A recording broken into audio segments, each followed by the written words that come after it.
Се крои предлог законот за заштита од пушење и влегува во финална фаза пред да се најде пред претениците, но се отвара клучното прашање: дали владата почнува да попушта под притисок на угостителите? Она што на почетокот беше поставено како строго правило, пушачки зони исклучиво со 3 отворени страни, сега се ублажува. Наместо 3 ќе бидат дозволени 2, а за објектите што немаат услови за дополнителни интервенции, како отворена страна ќе се признава и покривот.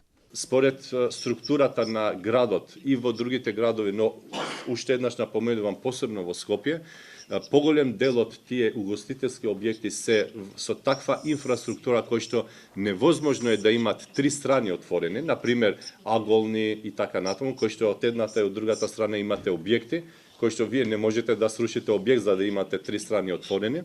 Ние затоа ставивме во законот да може и кровот да биде отворен и да се третира, бидејќи се докажа дека со третирање и на кровот како една од страните како отворена, воздухот за неколку секунди исто така се чисти. Но компромисот не значи олеснување на сите правила. Напротив, угостителите ги чекаат сериозни зафати.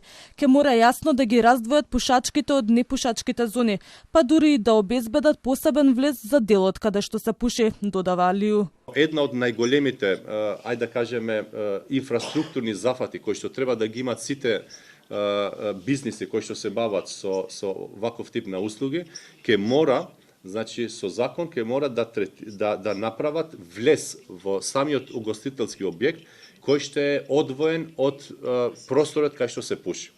Фактички, идејата на законот е да ги штитиме сите граѓани кои што не пушат, а да им одредиме место на граѓаните кои што пушат, каде може тоа да се пуши. Предлог законот за заштита од пушење на 24 март ќе биде на седница на влада, а потоа ќе биде пратен во собранието, што според министерот би било најдоцна за месец и половина.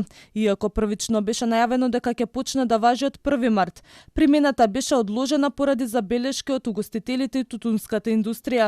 Угостителите бараат 3 години за прилагодување. Државата не отиде толку далеко, ама сепак им даде 1 година.